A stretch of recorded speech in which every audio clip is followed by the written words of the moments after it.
Ladies and gentlemen, let's start. We are on page 38. 38 in the Stone Chumashim. Top line. Story up to now, Noach, the flood water stopped. The Teva, the ark, landed on Mount Ararat. At the end of 40 days, Noach opens the window, sends out the raven, comes back. He was afraid. He didn't even go because he was afraid somebody was going to do something wrong with his mate. Okay, then it says like this. He waited and he sent the Yonah, the dove. And the dove also couldn't find a place, so the dove came back to the ark. Noach stuck out his hand, brought the Yonah, the dove, back into the ark. Okay? Now, the pasuk says like this: he waited another 7 weeks, which means the first time he also waited 7 weeks, even though the Torah doesn't say explicitly that he waited 7 days before sending out the dove after the raven. But we understand it from this pasuk because he said he waited another 7 days, which means he waited 7 days, and this is another 7 days. He sent out the Yonah from the Teva. Okay? Now, why did he wait another week? Simply, the Mefarshim say, because he wanted to give time for the water to recess, to come down. That was an interesting pasuk.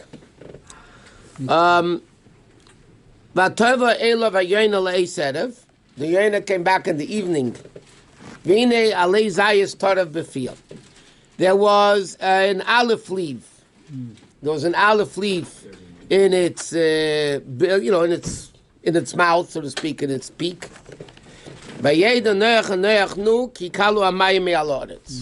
Okay, sounds very simple. He sent out the dove a second time. The dove came back with an olive leaf. The only problem is, where did he get it from? And now that's a whole interesting discussion amongst the commentators. If the flood destroyed everything in the world, how in the world did he come back with an olive leaf? Okay, first of all, what think we should say? Why did he come back with an olive? What's the uniqueness the Torah emphasizes in Alei Zayis? The olive leaf is very bitter. But the Torah is teaching us it's better to have bitter livelihood from God than abundance from people. Rashi quotes this. Rashi says, Medrash Agoda, Amra, she said, Yehim is a nice merurin kazayis.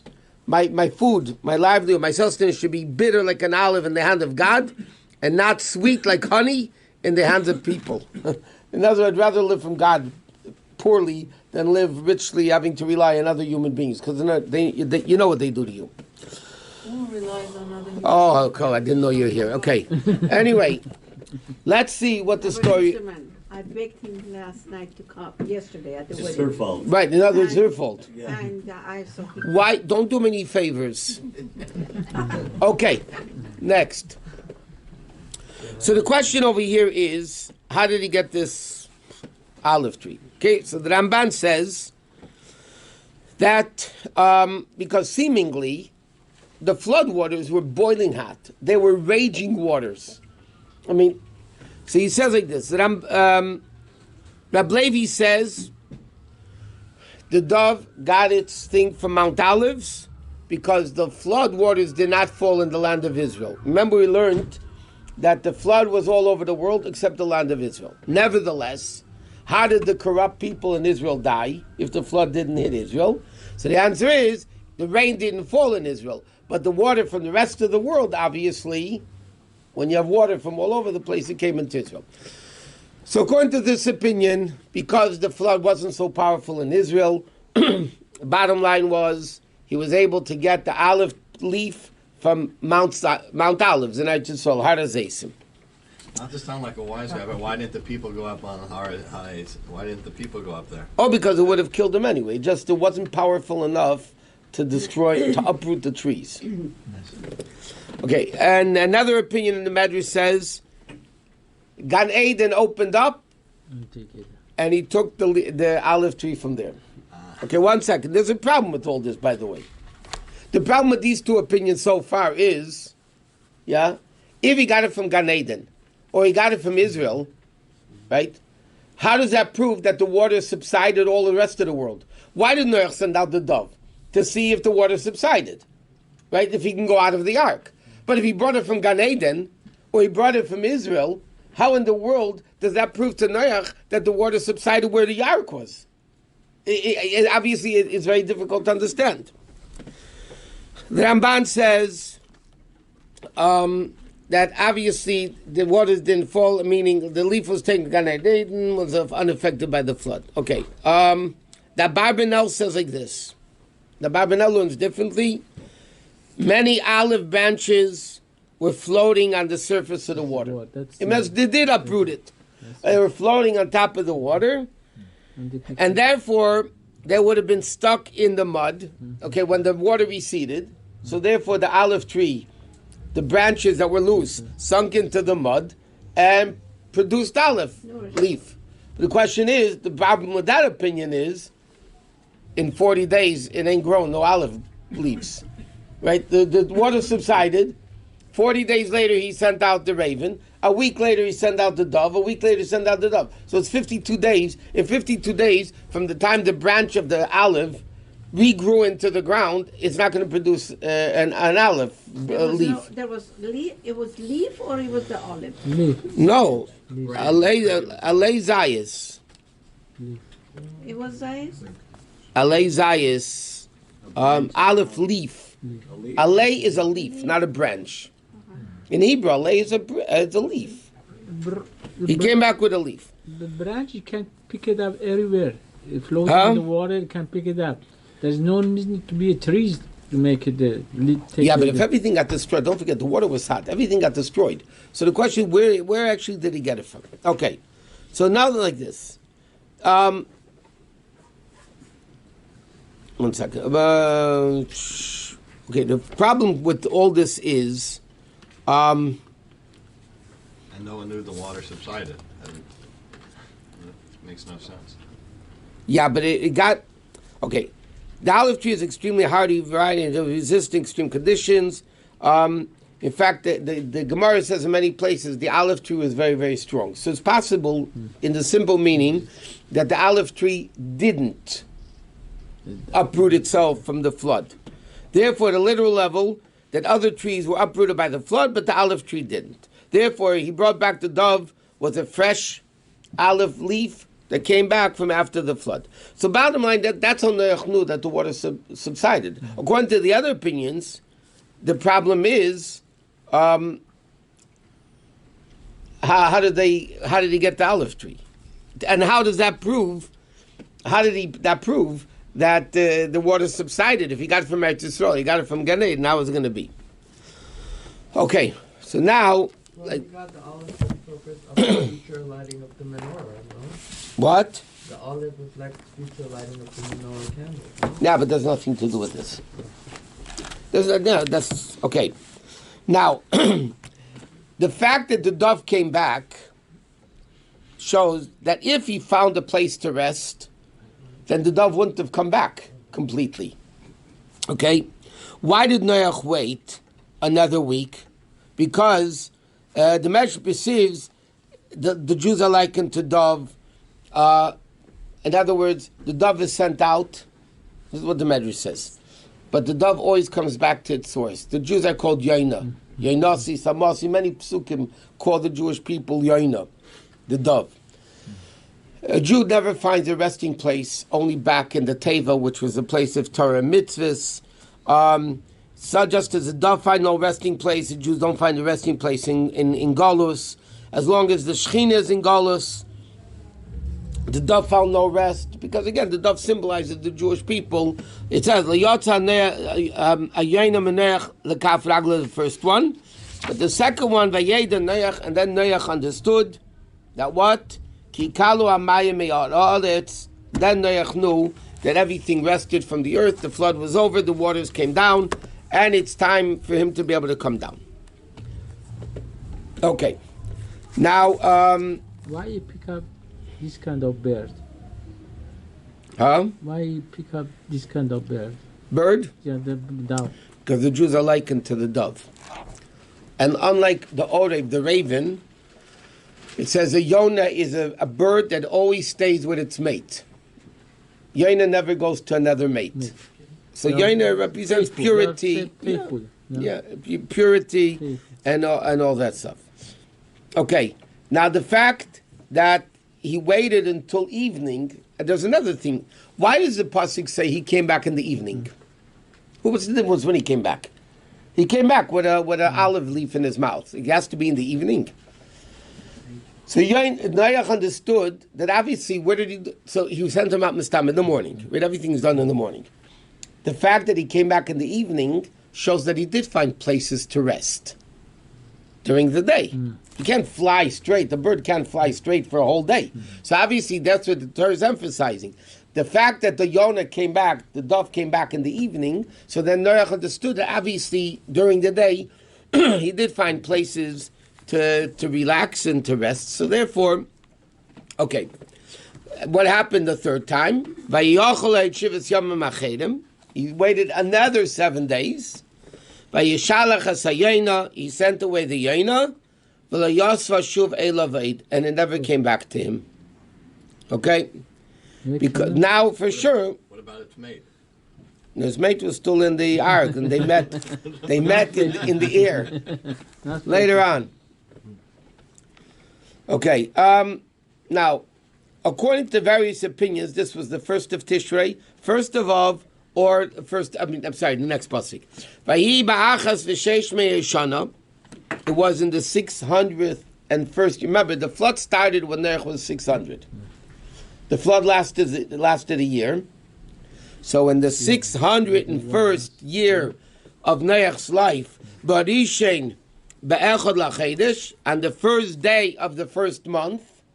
So some opinions say Tishrei, some people say Av, some people say Elul, depending when the flood started. It became completely dry. Okay? So bottom line is, this is the day it completely dried up, but the earth was swampy, like you still couldn't walk on it. Rashi says it was dry, but it was full of mud. Can you imagine? It's all the way down. Okay. Noach took off the covering from the teva. So the Mepharshim explain an interesting thing. Nowhere does it say he made a covering for the ark. But Torah is what's called, the Gemara uses the expression, Torah is poor in some places and rich in others. Meaning, a lot of times Torah says a fact later that shows the fact existed earlier, but the Torah didn't mention it. For instance, the Torah doesn't mention that Noach made a covering for the ark. It doesn't say anywhere he made a covering. Here the pasuk says he removed the covering from the ark, which means obviously there was a covering of the ark, even though the Torah didn't say it before. He saw it was dry, but like we just said, the surface was dry, but it was really very muddy, and therefore he couldn't go out yet. He still didn't go out. Okay, so this is the first day of the first month.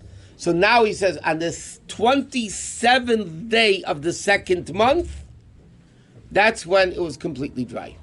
So after it dried completely, there was another month and 27 days that the earth became completely dry. So we're talking about like Iyar? Well, it depends. Either, well, as I told you, either Tishrei or Elul. Some people say it was Nisan. Some people say it was Tishrei. Because the first month could be Nisan, it could be Tishrei, depending how you go about it. Okay, then it became completely dry. Okay? Now, the truth of the matter is that the flood was a year plus 11 days. So you make a cheshbon from the time the flood started until the whole thing ended was a year and 11 days. So the question is, if wicked people burn in Gehenna, we learned, why did the whole ordeal take a year? Because wicked people burn in Gehenna, in hell, for 12 months. Right? So Hashem punished them. This was the hell for all these people that died, so to speak. So Hashem made it a whole year. So the commentators ask, well, why did he make it a year and 11 days? It should have been exactly a year. So Rashi says, the lunar year has 354 days. Not a leap year. A regular lunar year. It's 354 days. Solar calendar is 365 and a quarter. But round it up. 365. So it's 11 days different. So he says like this, because the wicked people who worshipped idols, worshipped the sun and the solar system, so therefore Hashem kept them the solar year instead of the lunar year. In other Jewish people, that's what Rashi said, that's why, because the Medrash says the year corresponds with the punishment in Gehenna for a year. So why did Hashem make it another 11 days? Because normally Gehenna goes on the Jewish calendar. It's the lunar calendar, which is 354 days in a year. This was 365, but because they worship the sun and the solar system and all the idols, so therefore Hashem made them burn their year, which was 365 days. Excuse me, please express that Gehenna is not a place for punishment, it's a place for cleansing. You know, when they describe Gehenna, they always say it's punishment. But isn't it really a form of cleansing? Punishment is cleansing. And punishment is cleansing. I understand. And when courts punish somebody, they give them lashes, correct? Correct. That's punishment? Correct. Or it's cleansing? Well, that's punishment. The punishment is the cleansing. Correct. That's what Torah holds. We're not like the other religions, to remain nameless. That the Gehenna is a damnation, and you're damned there, and that all stuff. Gehenna is the punishment of Gehenna is a cleansing process. When Bezdin, this is a unique concept, by the way. That's only in Judaism. When the courts punish somebody, whether it's capital punishment, or it's lashes, or whatever else other punishments the court might give, as far as the Torah is concerned, it's all a punishment which is cleansing. That's the purpose of the punishment, to cleanse the person from the evil. And therefore, like we learned many times, in Jewish law, there is a concept of jail, but there is no punishment as far as jail goes. In Torah, there's no such thing. The guy does a certain crime, he sits 5 years in jail, 10 years in jail, 30 years in jail. There's no such thing in Yiddishkeit. Jail doesn't exist in Yiddishkeit as a punishment.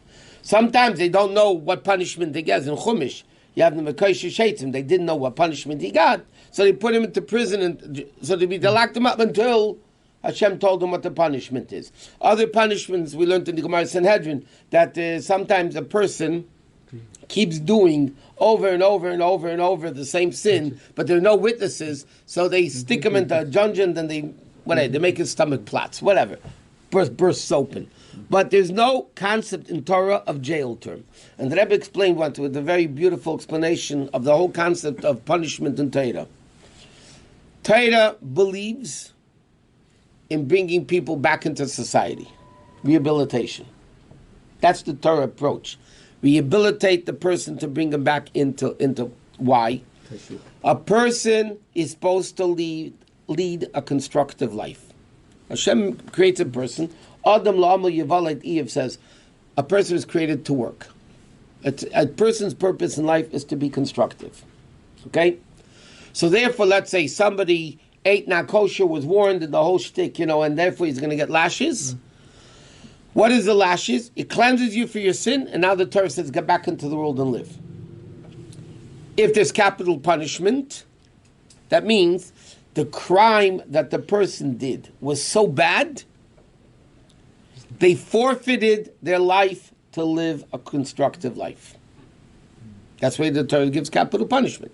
But the capital punishment is the cleansing for the person's sin that they did in this world.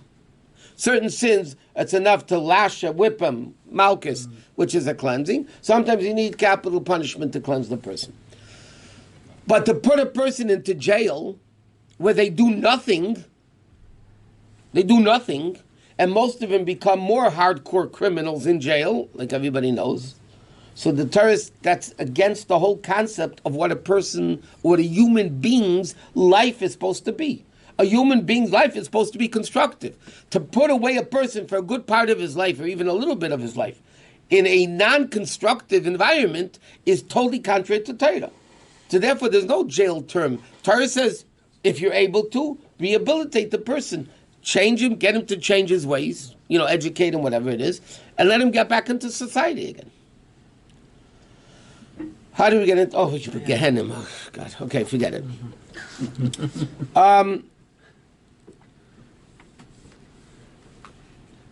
Okay, now, he's still... So, Lepel, after a year and 11 days, from the start to the finish, the world is completely dry, ready to go. Yeah? So now Hashem spoke to Noach. Okay? Now, normally, what does the word Lamar mean? When Chumash says, Vayidaber Hashem al Moshe Lamar, Vayom Hashem al Moshe Lamar. Just because I said I might be late doesn't mean you should be late. Okay, normally it says in Chumash, Vayidaber Hashem al Moshe, Hashem spoke to Moshe, Lamar. What does Lamar mean? To tell it over to the Jews. That's the word Lamar. To tell it over to other. Vayidaber Elokim al Moshe, Hashem al Moshe, Lamar, to say it over to other people. Vayidaber Elokim al Noach Lamar, who's the Lamar? To whom is he repeating it? Okay? So the Mefarshim say simply, his children, his wife, his daughters-in-law, The behemoths. the animals, yeah. In fact, there's another interesting law. The Gemara doesn't learn this. It's very interesting. Allah nobody keeps. But there's a law in Torah that if I tell you something, you're not allowed to say it to anybody else unless if I give you permission. There's such a law in Torah. It's a din shulchan aruch. If I tell you something, I don't know if anybody keeps this law, but there is such a law. If I tell you something, you're not allowed to tell it over unless if I give you permission. Where do they learn this out from? Believe it or not.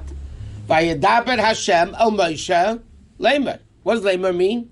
Tell it over. That means if Hashem didn't tell him to tell it over, he wouldn't be allowed to tell it over. What about if you do something? Yeah, but the teacher is teaching the student. We're not talking about Torah. Torah you have to teach to others. I'm saying if I tell you good Lashon Hara or bad Lashon Hara, whatever, something juicy. There's good Lashon Hara? Oh, Lashon Hara is the best. If you don't say somebody, don't tell anybody, means you can give somebody information. When we do know that if a man was told something by his neighbor, he may not spread the news without being told, Leich Emor or Lemor, and we learn enough from it. It's a din shulchan aruch. But if you say don't tell anybody, then you... That's when you dafka do tell it. What do people do? Come on, let's be real. Be real. When you tell them not... If you tell them not When a kid is carrying a tray and you tell them don't drop it or don't spill it, that's when they drop it. If you be quiet, they wouldn't drop it, right? No. Okay. They try harder than adults. Now the question is, the Mefarshim also have, why does it say here Elokim? I should say Vayidaber Hashem. Elokim is din, judgment, severity. He said because Elokim means nature. Hashem is telling Noach, get back into the nature of the world. Go rebuild the world, so to speak, which is nature. So it uses the word Elokim. Okay, same in Ateva. Go out from the ark, after you, Ve'ishtecha and your wife, V'necha your sons, U'nesheva necha and your wives of your sons, Itoch together with you. So you see a few things over here. Number one, remember when it spoke about going into the ark? It says, you, your sons, your wife and their wives. Men separate, women separate. Like we learned before, during the duration of the 12 months, they were not allowed to have marital relations. Now, because that's why Hashem said, go separately. Men separate, women separate, no marital relation. But now that the flood was over, So what does Hashem say? Tim, go out from the ark, you and your wife, Together. and your sons and their wives. But you'll see in a few psukim, it's going to change it again, which is interesting. He's going to say Noach, his sons, his wife, and the daughters. We'll see why later. Okay, so the question is, the obvious question is, why in the world did Hashem have to tell him get out? I mean, he should have ran out. Why should Hashem tell him say minateva? And it told them, by the way, Noach didn't go out. Noach didn't go out until Hashem said go out. Why? The Medrash says, because Noach said, I didn't go in until God told me to go in. I'm not going to go out until God tells me to go out. Very simple. Balabatish, like they say. Hashem told me to go in. Until he tells me to go out, I'm staying put. Okay? Hashem told me to go in. I stay until he tells me to go out. In Zohar, in Kabbalah, it says another reason why Hashem had to tell him to go. Noach didn't want to go out. As crowded as he was, as beat up as he was from the lion, kicked and bitten, and that. Okay, but it says, we mentioned this before, it says in the Zohar, in the Teva, in the Ark, all the animals live together in harmony. They might have had their own cages, but come on, you get loose after a while. What's the era of Mashiach? What does the pasuk say? The Garzev in Keves. The wolf and the lamb are going to live side by side. The enemy animals are going to live side by side. There's going to be such peace in the world. So it says in the Zohar that the era of the Teva, the year in the Teva, was the revelation of Mashiach. And therefore all the animals got along. How would he mean it was the era of Mashiach and all the animals get along? There was such a great revelation of godliness, which is above any opposites, and therefore opposites get along. We say, we learned this many times, at the end of Shemon Esrei, in benching, we say, Oise Shalom B'mreimov, Hu Yasa Shalom Alein. It's a lot of nice songs about it. Oise Shalom B'mreimov means the God that makes peace on high, B'mreimov, in the heavens, Hu Yasa Shalom Aleinu, should make peace on us. The simple meaning, what peace does God make in heaven? What peace does God make in heaven? So the Medrash says very simple. There's a guy up there called Michal. He's the angel of water. There's another guy called Gavriel. He's the angel of fire. Michal is chesed. Gavriel is gvura. Kindness, severity, which are two opposites. Yeah? So what goes on? Gavriel and Michal up there are good buddies. How could they be good buddies if fire and water cannot be good buddies? So the answer is, God reveals himself to them, and then they feel the cause. They feel they're dedicated to the cause. And in a cause, when you're dedicated to the cause, there is unity amongst opposites. You see this in world, in many different places, but just to mention a few of them. The human body has a lot of contradictory organs in it. The head and heart are contradictory. The mind is cold, the heart is warm. I mean, not only intellectually, emotional, mamish opposites. There's a lot of organs in the body that mamish are contradicting each other. Yeah? They clash with each other. How does the head and the heart get along in the body? There's no fight between the head and the heart. The answer is because they're all subjugated and bottled to the cause. Two opposites. If they're bottled to the cause, that means they forget about themselves. For you sports guys, I will tell you a sports quote. There was a certain coach, I don't care, but there was a coach that was working his team over really hard. And again, and he said to the coach, enough, come on. He said, I'm going to stop? When the name on the front of your uniform means the same as the name on the back of your uniform. The back of your uniform is the guy's individual name. In the front is the team name. Okay? In order for a team to win, there is no me. You don't have, how many people in basketball? Five. If 5 people in basketball, if everybody's going to want to make all the shots because he wants to get more, it's not going to work. Okay? There's no me in sports. There's a us. There's the team. So when there's a cause, opposite things unite. But you have that in a lot of other things. A symphony. Yeah? Do you know there are a lot of instruments that actually clash against each other? Okay, yet, what's the beauty of a symphony? When you have opposite types of instruments, but they're blending together in harmony. What does it mean they're blending together in harmony? The trumpet is not the trumpet, and the saxophone is not the saxophone, and the guitar is not a guitar. It's the symphony.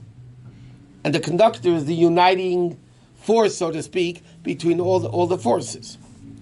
Okay, so what's the greatness of Mashiach's era that the wolf and the lamb are going to sit by peacefully? It means there's going to be such a revelation of God that opposites will all be bottled to the cause, bottled to godliness. That greatness existed during the Mabul, in the Teva. In the ark, all the animals lived peacefully. Why? Because it was a revelation like the era of Mashiach. Noach says, it was a tough year. Like you said, he got kicked and bitten and they were coughing blood and all that stuff. Noach said, you know what? I don't want to get out of this place. This place is too great. Hashem had to tell him, get out of the ark. Now, what does that mean in a practical sense? At the beginning we said, the Baal Shem Tov said, that the ark, Bayala Teva, come into the Teva. The Baal Shem Tov said that the word Teva, besides ark, is words. Teva. What words are we talking about? Torah and Tefillah. Right? Teva is, there's a lot of, to put it in clear terms, there's a lot of floodwaters out there. The business world, the anti-Semitic world, there's a lot of jungle out there that actually wants to destroy the Jew. So there comes a time Hashem says to Noach, you want to be saved from the flood waters that want to destroy Judaism? You have to come into the Teva. You have to come into the words of Torah, Tefillah, then you'll be protected. But it comes a time that God says, okay, enough in Koilel, now go out and be productive in the world. Be productive in the world. Go either teach, go spread Yiddishkeit, go into business, but the right thing to know what to do with it. Like a Jew should have business. Davening and learning and business and tzedakah and all that. So Hashem tells Noach, same in Ateva. Now that there's a flood is over, the world is destroyed, go and rebuild. Which is what the Rebbe spoke about very many times. There's certain, and it's all Torah, it's all ways of Torah, but the beauty of Torah, that there are so many different opinions and customs and all that, yeah? You have people that stay, like in the Litvisha world, they stay in Koilel for many years after they get married, yeah? Many people will, so to speak, ghetto themselves up. They'll lock themselves up in their ghetto. They don't want to be influenced by the outer world over there. So they move into, the frum ghettos. I don't mean the ghettos that the Nazis made. The Jewish-made ghettos. The borough parks and the Williamsburgs and the Bnei Braks and the Meir Shodims. Nothing personal. And all those things, which from their perspective, they're doing it to protect themselves. Okay? That's coming into the Teva. Protect yourself from the outer influences of the world. But there's another opinion out there that says, listen, yes, you want to learn. Yes, you want to daven. It's very good. It's great. But when there's a fire burning out there in the world, there's a flood waters that want to destroy Judaism, there comes a time you have to go out of your ark, you have to go out of your ghetto, and rebuild the world. rebuild the world. The world was destroyed.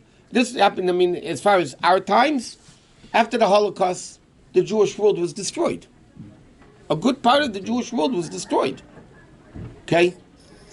So what was the role then of the Jews? To go and rebuild Judaism. Judaism was destroyed by the Nazis and the Russians and everybody else.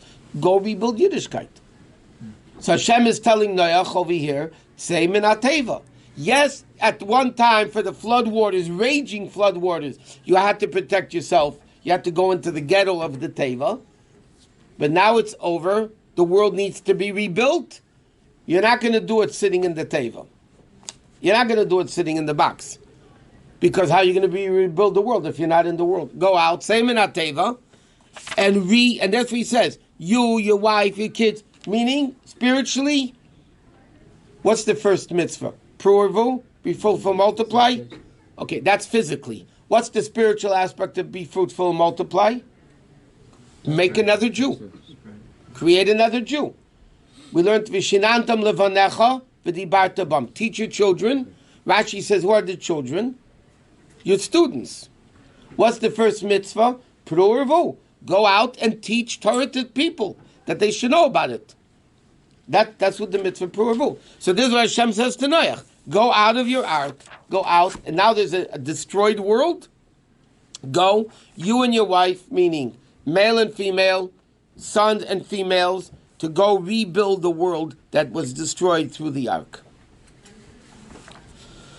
Okay, then it says like this. Kol hachaya she'itcha, all the beasts, meaning all living flesh that was with you in the ark, mikol basar, from all flesh, which means birds, creepy things, everything. Ba'ef u'ba'behema, and the birds and the animals, chol haremes haremes al haaretz, all the creepy things creeping on the earth. Haitzei yitach, take out with you. V'shartzu ba'aretz, they should, so to speak, teem on the earth, meaning they should bug out, meaning like bugs, multiply a lot. Or part of it of our earth, they should be fruitful and multiply on the earth. Okay? So he says, order them out, get rid of them, take them out of the ark. And in other words, as Mefarshim explained, Hashem didn't tell him just to open the door and let a stampede come out. Hashem told Noach, he took care of them inside, make sure they come out in orderly fashion. Line up by the flag, just let them go out peacefully. Okay.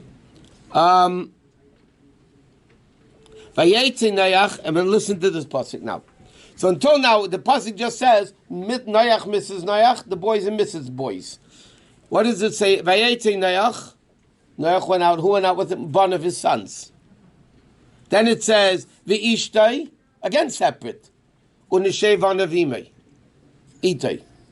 So again, the Torah just said, go out husband and wife together. Then when they went out men and then the women. Like, that's not what Hashem told them to do. So the Mefarshim explain,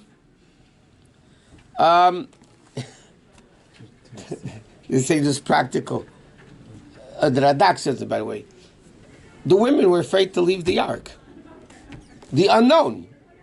Go out into a world that's destroyed. The women, by nature are weaker, or nothing personal, but yeah. So, Careful. The more I'm caution, beyond that already. Caution. The more caution. I'm beyond careful. Caution. Good word for them. So bottom line is, it says they first should afraid to go out. So who went out first? The men went out, and then the women followed them out. That's what the Radak answers simply.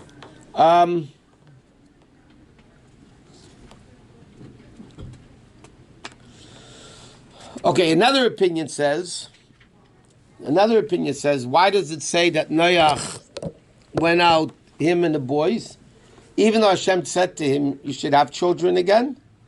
But Noach was afraid to. He said, God, I'm going to have kids in another flood. Until God promised him later on, they're going to learn soon, that there will be no more floods. And then Noach said, okay. Then he went back to his wife. But we have flood, no? Huh? Now we have flood, no? When? Not like this one. The flood like this? Only in New Orleans. All over the world, 40 days, 40 nights. Noah had Assimilation Huh? is assimilation. Officially, Noach didn't have any other children. Is it possible Noach had other children? Listen, a lot of names are not mentioned in Chumash. It says Adam had the kids. The next guy had Vayeled Banim Ubanis. By Noach it says he had 3 sons. So simply the pshat is he only had 3 sons. Did Noach have another Mrs. Noach later? I don't know. It doesn't say. Why doesn't the Torah say it? If it's not relevant in teaching us how to live, the Torah doesn't say it. Torah is a lesser constitution of life. If it's relevant in life, the Torah tells it to us. If it's not relevant in life, the Gemara says there are thousands and thousands and thousands of prophets. But any prophecy that was not relevant for all generations, what wasn't relevant for all generations, were not written. There are thousands and thousands of prophecies. But what's not relevant? You think God only spoke to Moshe what it says in the Chumash? I'm sure they had other conversations. But it's not relevant. It wasn't part of Torah, so it wasn't put into Torah. Did he have other kids? I don't know. But officially, it seems that Noach only had 3 kids. Okay. Rashi also says, by the way, the fact that they walked out as families means they accepted upon themselves that from now on there's only going to be purity in the families and everything else. Okay. Next. Rabbi, What? This time, there's the only 2 people that are alive are Noah and his wife and the children. And their wives. That's it. That's Nobody it. else. Finished. Finito. Oh, yeah. And Og, yeah. Og, yeah. Okay. Okay. Og, the giant, was holding onto the table. Is it allowed until the What the Torah clearly says is 8. But the Medrash says Og was alive, and that's about it. What? 9 people. 9 people altogether. They didn't even have a minion. With the women, they didn't even have a minion. That's the problem. Huh? With Noah, That was the problem. take out the Sefer Torah. What? A whole new creation. Noach restarted the whole world again. The world was pure, because sin corrupted it. The flood purified the world. Like we said, the 40 days represents the 40 soul, which is the size of a mikvah. And then Noach was now told by Hashem to rebuild and rejuvenate the world. in Israel nobody was there? There were people in Israel. They died, even though the waters didn't fall in Israel, but the water from other places came to Israel and destroyed them. Still flooded. Yeah, it still flooded Israel. So 40 days was the flood, right? The rain. But then the water kept going back and forth. The water But was... you said 11... No, because it was 150 days, the water was still going. It rained for 40 days and 40 nights. Then the water kept going with the strength for 150 days. And then it subsided. So the whole vacation was a year. Yeah. It's a long cruise. Long cruise. Okay. Oh, one mistake. All by their families, and again, by families meaning they remained pure. They went out of the ark. Okay? You didn't mention why they again separated. Why they separate? We said because the men went out, the women were scared to go out. That's the reason, or you Yeah. say? That's what they say. Okay. Vayiven Noach mizbeach l'Hashem. Okay. Noach built an altar to Hashem. Now, why did he do it? Why did he do it? So first of all, Noach understood I should give him a present. I should bring God a present. The Rambam says, by the way, okay, that you know where David and Shlomo Melech built a Mizbeach, the altar in the base of Mikdash? That was the exact place that Noach built his Mizbeach, that the Torah says he built a Mizbeach, And the Rambam adds, it's also from the Gemara and Midrashim, that after Adam Arishan, that was the place Avram brought up Yitzchak as the Akedah, and that was the place after Adam was created. It says in the Medrash, and the Rambam makes it down, that Adam Arishan said, you know what, I should thank God, He made me. Let me give Him a thanks. So he built an altar, and he brought sacrifices to God. The same exact place that Adam built the altar to bring a korban was where Noach built it, where Avram brought Yitzchak up, where David HaMelech and Shlomo built the Mizbeach and the Beis HaMikdash. It was all the same place. And the Rambam adds to this, by the way, that this place of the Mizbeach was the earth, primary earth, that Adam Rishon was created from. And the Rambam adds this, what the Gemara says, Adam mimakem kaparose nivra. A person was created from the place where his forgiveness is. So Noach understood a few things over here. Number one, Noach understood he was a mensch, right? God saved me. You say thank you. How do you say thank you to Hashem? You bring a korban, like in the time of the basement, korban toida. Thank. 1 second. Another interpretation, Noach said to himself, of the non-kosher animals, God told me to bring 2. Of the kosher animals, God told me to bring 7, 14, right? 14. Why? So obviously He wants me to bring them, part of them for a korban. That's why He built a Mizbeach. Wait a second. How could he go from Turkey, Mount Ararat, all the way to Yerushalayim? He Ubered. Wait a second. $2. He took 2 of every animal on, correct? Yeah, 2 of the treif animals. Okay, so if he takes one of the treif animals and he makes it a korban, how they get a pruv? That's what I'm saying. Yeah. That's why He took the kosher animals. But He said, why did God take me? Tell me that. Why didn't He keep 2 of the kosher animals also? Yeah. They would also multiply. Yeah. The answer is because He understood God probably wanted him to bring a korban afterwards, and therefore He told him to bring more. Gotcha. So how did he go from Turkey to Yerushalayim? It's a long distance. On a leash. He can lift. He took a helicopter. Well, how he got there? He walked all this. He got on the horse. He had a donkey Lexus. That's a long distance for. Kava's a non-believer. If you can live 900 years, you can walk It along. didn't tell you how long it took you. But it says he took a korban right after. It doesn't say. He said he came out and he built an altar. Where he went? Texas. 2 years later. He made Aliyah. He went to Israel. Yeah. I guess. He didn't need passports though then. About the calendar, talking about the calendar. Who made calendar at that time for them? You see, going by sun or going by month? They had The calendars. 350, you told 364. How do you make a calendar? When Calendar, did calendar start? The concept of months and days and years. When did that start? It's almost The beginning of Creation. creation. From the beginning of creation. Yeah, the 7 days. Hashem created the world, the 7th, on Tishrei, Nisan, Achodesh Hazalachem. Even the secular goyim, by the Eden was the people from Yisachar. But they had Yedei Yoitim.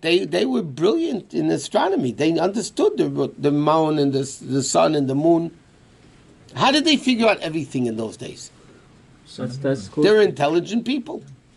Rambam make calendar. Which one? The calendar is way before the Rambam. The Jewish calendar that we have today Yeah. was made by a grandson of Hillel.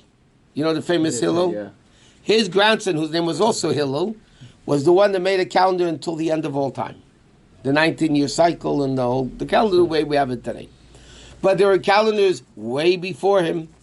In Achashverosh's time, it says in the Megillah, Yedei Ha'itim, they knew how to figure out the solar and they were brilliant. They were brilliant. They understood it all. The Greeks or Romans. I'll give you an example. Okay, just to show, and this has nothing to do with the greatness. They tell a story that the Rashba was a contemporary after Rashi. Okay, but he was from the Rishonim. He once went to a foreign country. He heard a speech, not a 2-minute speech. He heard a long speech in a language he didn't know. We didn't know the language. When the guy finished the speech, the Rashba repeated the speech verbatim in a row, and then he repeated it backwards in a language he didn't know. Yeah? I don't think, I for sure can do it. I don't know if you can do it. Huh? I'm saying these people were brilliant. They don't have pressure. Avram Avinu, they were all brilliant in the sciences and the things. They knew. They figured out, they made whatever they made. About astrology. Huh? Not astrology. Astronomy. Astronomy. I mean, they knew astrology too, but, you know. They said that Discovery Channel, I think it was a whole library of Romans or Greeks, that they had a library that was like, and it was destroyed, but it was like many things that they had information that we don't even have. What does it say? The Rambam says, Avram Avinu, I don't want to make a mistake. I think Avram Avinu wrote 400 books in idol worshipping. They also wrote the Sefer, no? No, Adam Rish wrote Sefer Yitzir. But Adam, Whatever. Adam was the one who- Sefer Boyer, they say, I think Avram Avinu wrote. Bottom line is, these people knew the stars. They knew it. They knew the sun. They figured it out. You could even see the stars at that time. Right? All the things we have today is based on their knowledge, what they knew. In other words, to put it into simple English, we have much more information than they had. But they had much better heads than we have. We have more information because it's a cumulative knowledge. But they were much infinitely more brilliant, besides greater in Kedusha, the Neshama and all that. They were a bunch of brilliant people. That's why Hashem gave them the law of In 100, 200 years ago, 150 years ago, okay? In 100, it's brought down in books. It was not uncommon for a bar mitzvah kid to know the entire Shas, all the Gemara by heart. In fact, it was pretty common, they say. A 13-year-old kid knew the whole Shas by heart. Do you imagine a bar mitzvah kid today? Ain't getting there. Forget about it. Yeah. Unless you call Shas sports or something else, then maybe they know it. But, Football. and that was common in those days, to know the entire Shas by heart at the age of 13. I mean, it's not a... Okay. So, what did he do? Vayiven Noach Mizbeach Hashem. The unanswered question, how did he get there? Okay, we don't have an answer for that one yet. Either he flew, walked, drove, cameled, donkeyed, whatever. Hitched, yeah. Hitched a ride. Vayikach mikol habei matera, he took from all the kosher animals, and mikol ha'efatar, and all the kosher birds, vayal elis b'mizbeach, and he brought up a korban on the mizbeach, right? Now, what's interesting is, what does the pasuk say? Vayiven Noach mizbeach to whom? La Hashem, not to Elokim. Right? It doesn't say he brought a korban and made him mizbeach le'Elokim. The whole time, vayidab Elokim, vayidab Elokim, vayidab Elokim. But the pasuk says, vayidab Elokim yachram. It's a pasuk of Chumash. Vayidab Elokim yachram simply means whoever brings sacrifice to other gods, yachram will be excommunicated. Bilti l'Hashem levadi. But in the deeper sense, you don't bring a korban to the name Elokim of severity. It's korban Hashem throughout Vayikra. When the Torah speaks about korbanis, all the korban, it's all La Hashem, to the name of mercy. Yitkevavki, not the name of Elokim. So Noach builds this mizbeach La Hashem to the name of Hashem. And by the way, the Mefarshim explain another interesting thing. Vayiven comes from the word bina. Vayiven means to build, right? Vayiven Noach, the Mefarshim explain, some of them learn, Vayiven Noach understood that he should make a mizbeach Hashem. He should make an altar to Hashem, to thank Hashem for what he did for him. Ubikolai fatar, and he from all the kosher birds. And he understood, like Rashi says, that's why he told me to bring in all these animals the way he did to Hashem. Vayal Elos b'Mizbeach. He brought these burnt offerings to the Mizbeach. Okay? Now, Noach obviously didn't bring all the kosher animals. He brought probably one of each type, whatever it is. But because Hashem wanted more of the kosher animals to be in the world, to populate the world, right? So how come the rest of animal they right now? Huh? If they bring limited number of the animals kosher, what's the rest of them? What happened? They are alive now. They multiplied and Well, they multiply. They not the same kind. They're different kind. It wasn't the same kind. What do you mean? You have Ox is kosher. So he brought ox, and the rest of the oxes they made it, and male and female cows and oxen, and they procreated. They say how many kind of animals? Doesn't say how much he brought.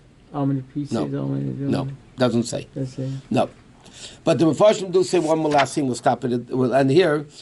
But when it says he brought the korban, okay, la Hashem. What does that mean? He told God, really? I'm not bringing you my stuff to you. I'm bringing you it's all yours. Yeah. Yes. It wasn't Noach's. It was Hashem's. The world that belonged to Hashem. So Noach said, I'm bringing you your animals as a sacrifice. Okay?